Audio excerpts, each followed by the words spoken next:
मित्रहो नमस्कार. राजकारण कोणतेही असो, शेवटी ते एक युद्धच होतं आणि या युद्धापूर्वी जगभर दुसरे एक युद्ध खेळलं जातं, ते म्हणजे सांस्कृतिक युद्ध.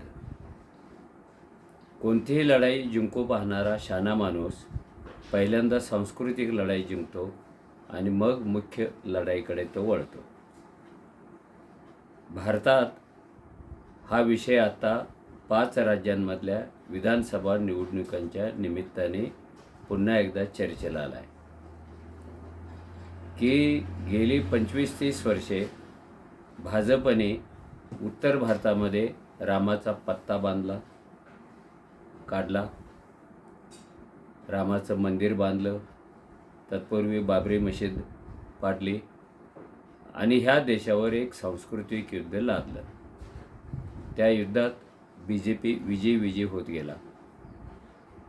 सर्वत्र राम राम सुरू झालं, पण सर्वत्र याचा अर्थ देशभर नाही आहे. कारण आपल्या देशाची ही सांस्कृतिक विभागणी झालेली आहे, भौगोलिक विभागणी झालेली आहे. आपल्याकडे एक उत्तर भारत आहे, एक दक्षिण भारत आहे. आपल्याकडे रामाला मानणारा उत्तर भारत आहे आणि या विरुद्ध रामाला न मानणारा, स्वतःला द्रविड मानणारा, रावणाचा भक्त असणारा, मुरुगनचा भक्त असणारा हा दक्षिण भारत आहे. आणि दक्षिण आणि उत्तर यांच्यामधला सांस्कृतिक संघर्ष वर्षानुवर्षे चालू आहे. तो वेदपूर्व काळापासून चालू आहे. आता ज्या निवडणुका लागलेल्या आहेत तमिळनाडूमध्ये, केरळमध्ये, पश्चिम बंगालमध्ये, पूर्वीच्या पॉंडिचेरीमध्ये, त्या निवडणुकीचा प्रचार आता सुरू झालेला आहे. आणि या प्रचाराची सुरुवातच पंतप्रधान मोदी यांनी त्या प्रदेशातल्या संस्कृतीला साद घालून केले. विशेषतः पश्चिम बंगालमध्ये त्यांनी लोकांना उद्देशून जे एक पत्र लिहिलं, त्यात त्यांनी रामाचा उल्लेख केला नाही. तमिळनाडूत रामाचा उल्लेख केला नाही, केरळमध्ये रामाचा उल्लेख केला नाही. तर पश्चिम बंगालमधली संस्कृती ही मातृप्रधान आहे, देवी प्रधान आहे आणि कालीमा प्रधान आहे. अजूनही 10तली 2 माणसं काली काली महाकाली कलकत्ते में रहने वाली असं म्हणतात आणि आपल्या भावना व्यक्त करतात. स्वाभाविकच पश्चिम बंगालमध्ये जर आत घुसायचं असेल तर रामाचा पत्ता न वापरता कालीचा पत्ता वापरायला पाहिजे. तो वापरायला सुरुवात झाली. कालीचे भक्त देशभर असले, जगभर असले, ती उग्र देवता असली तरी उत्तर भारतानं या देवीला फारसं प्रमोट नाही केलेलं, रामाला प्रमोट केलेलं होतं. तसंच आसाममध्ये आहे. आसाममध्ये राम कमी चालतो आणि कामाख्या देवी जास्त चालते, जिला देशभरातले भक्त लाभलेले आहेत. कालीप्रमाणे ती सुद्धा उग्र देवता आहे, सुपलीकरण देवता आहे, आशीर्वाद देवता आहे. आणि तमिळनाडूमध्ये सनातन धर्म मानला जात नाही, त्याचे विरोधक आहेत. तमिळनाडूच्या मुख्यमंत्र्यांनी सनातन धर्मावरून गेली 3-4 वर्षे वादग्रस्त वाक्ये केली होती आणि या वादामध्ये पंतप्रधान मोदी, अमित शाह, फडणवीस या सगळ्यांनी उड्या मारल्या होत्या आणि सनातन धर्माचं कौतुक केलं होतं. तमिळनाडूमधला मुख्य श्रद्धेचं स्थान जे आहे ते मुरुगन आहे. मुरुगन याला शौर्याचा देव, विजयाचा देव, बुद्धीचा देव, तो खूप धाडसी देव आहे, तो कल्याण करतो, तो शिव आणि पार्वतीचा मुलगा आहे, अशा आख्यायिका असल्यामुळे या देवाला तिथे खूप मानलं जातं. खरं तर तमिळनाडूची पुरोगामी जी परंपरा आहे ती पेरियारशी जोडली गेलेली आहे. सांस्कृतिक परंपरा जी आहे ती थिरुवल्लुवरू ह्या जगातल्या एका महाकवीशी जोडली गेलेली आहे. आणि थिरुवल्लुवरू हा इतका मोठा, इतका प्रतिभावंत कवी होता की त्यांनी कुरल नावाचा जो कविता संग्रह लिहिलेला आहे, कुरल म्हणजे 4 ओळी, 2 ओळी, त्या कुरलवर जगभरात अजूनही संशोधन होतं. सगळ्या भाषांमध्ये कुरल गेलेला आहे. दक्षिणेकडे शक्यतो मातृदेवतांना महत्त्व असतं, त्या उग्र देवता पण असतात, मातृदेवता पण असतात. पण उत्तर भारत ह्या देवतांना शूद्र ठरवतो, शूद्र देवता म्हणतो. पण तमिळनाडूने त्या देवता आत्मसात केलेल्या आहेत. मरिअम्मा नावाची सगळ्यात मोठी देवता तिथे आहे. जसं मी म्हणालो थिरुवल्लुवर आहे, आणि तमिळनाडूच्या घराघरात थिरुवल्लुवरीचे फोटो लावले जातात, त्याची पूजा केली जाते. कन्याकुमारीमध्ये देशातला सगळ्यात मोठा पुतळा, विवेकानंदांच्या बरोबरीचा पुतळा, तो थिरुवल्लुवरच आहे.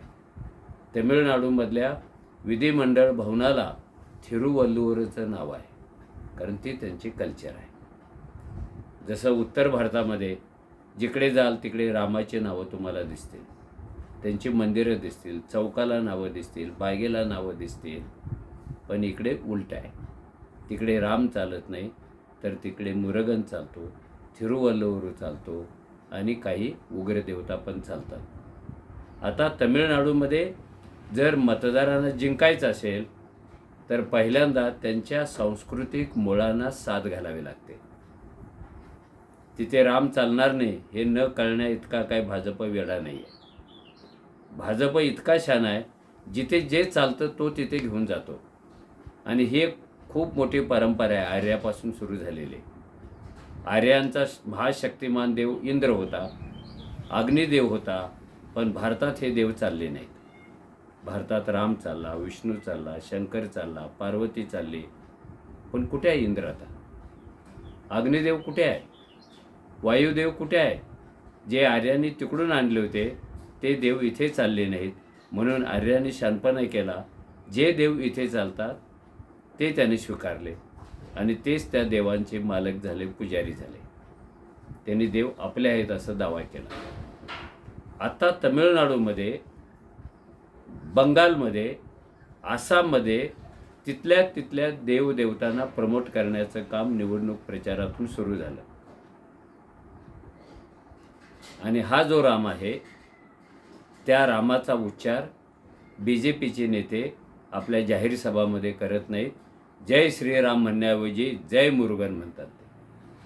कलकत्त्याला गेले की जय कालीमा म्हणतात, जय कामाख्या म्हणतात. मग राम गेला कुठे?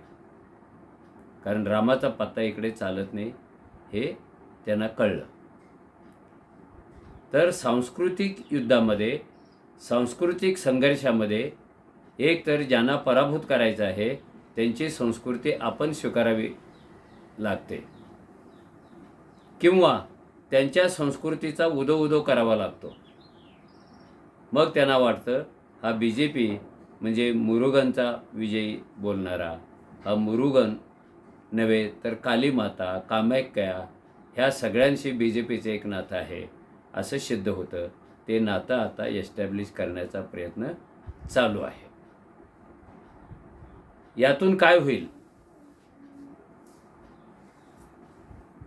हे दक्षिण आणि उत्तर यांच्यातला सांस्कृतिक संघर्ष जो आहे तो थोडा कमी व्हायला मदत होईल, आणि त्यांची संस्कृती आपण स्वीकारून तिला पाहिजे तसा आकार देऊन आपल्या राजकारणाशी जोडण्याचा हा एक कार्यक्रम आहे. म्हणून मी सुरुवातीला म्हणालो की कोणत्याही लढाईच्या अगोदर एक सांस्कृतिक लढाई होत असते. लोक आपल्या संस्कृतीला खूप मानतात, ते आपल्या संस्कृतीची चिकटून असतात, ते आपल्या संस्कृतीसाठी काही पण करायला तयार होतात. हा एक श्रद्धेचा, भावनेचा, अध्यात्माचा, देवदेवतांचा भाग राजकारणात वापरण्याची परंपरा आपल्याकडे खूप जुनी आहे. अनेक देवदेवतांचं हस्तांतर झालेलं आहे, स्थलांतर झालेलं आहे, रूपांतर झालेलं आहे. जो तो स्वीकारतो तो त्याला आपल्या कल्चरमध्ये बसवतो. दक्षिण भारतीयांनी आपल्या ह्या ज्या प्राचीन देवता आहेत, द्रविड कल्चर प्रमोट करणारे आहेत, आणि मुरुगन तर केवळ श्रद्धाच व्यक्त करत नाही, श्रद्धेला जागाच तो देत नाही, तर तमिळनाडूची संस्कृती, तिथली भाषा, तिथल्या परंपरा ह्यांचा जणू काही तो नायक असल्यासारखा आहे. म्हणून BJP आता जय मुरुगन म्हणाल. सगळ्यात मोठी मुरुगनची देवळं तमिळनाडूमध्येच आहेत, आणि तिथला माणूस हा मुरुगनला शरण जातो, त्याच्याविषयी श्रद्धा व्यक्त करतो. ह्या त्याच्या श्रद्धांचं राजकारण केलं, रूपांतर केलं, तर कदाचित आपण दक्षिणेतल्या महत्त्वाच्या राज्यामध्ये तमिळनाडूमध्ये घुसू शकतो. कारण BJP देशभर जरी असला तरी तो कर्नाटकाचा दरवाजा ओलांडून, कर्नाटकाची सीमा ओलांडून अजून तो तमिळनाडूमध्ये रुजलेला नाही, तमिळनाडूमध्ये जिंकलेला नाही. तमिळनाडूतले अन्य पक्ष त्यांनी फोडले. त्यांनी जयललिताला आपल्याबरोबर घेतलं, अजून छोट्या मोठ्या पक्षांना आपल्याबरोबर घेतलं आणि DMK हा जो मुख्य शत्रू आहे, त्यांचा राजकीय शत्रू, त्याला हरवण्यात यांना यश आलेलं नाही आहे. कारण हे सगळे आपल्या मातृसंस्कृतीवर प्रेम करणार आहेत, हे आपल्या मातृदेवतांच्यावर प्रेम करणारे आहेत, त्यांची भक्ती करणारे आहेत. त्यामुळं तमिळनाडूतल्या प्रत्येक पक्षांच्या नावामध्ये मातृभूमी हा शब्द येतो. उदाहरणार्थ DMK, द्रविड मुन्नेतर कळगम. याचा अर्थ काय होतो? द्रविडी लेकरांचा हा पक्ष आहे, द्रविडी मातृभूमीचा हा पक्ष आहे. तसेच अन्य पक्षांची पण नावं आहेत. मग तुम्ही AIADMK घ्या, अजून काहीतरी घ्या. हे कळगम म्हणजे काय? भूमी आमची, ही द्रविड भूमी, हे ते आनंदाने सांगतात. असा भूमीचा उल्लेख अन्य राज्यातल्या पक्षामध्ये इतक्या मोठ्या प्रमाणात नाही आहे. अशा पक्षाला आता निवडणुकीत हरवायचं आहे.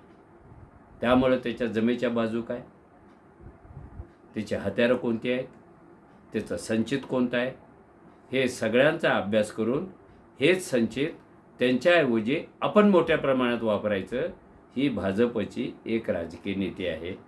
आणि या नीतीमध्ये विजयी झाल्यानंतर राजकारण करता येतं, हे त्याने रामाच्या नावाने राजकारण करून दाखवलेलं आहे.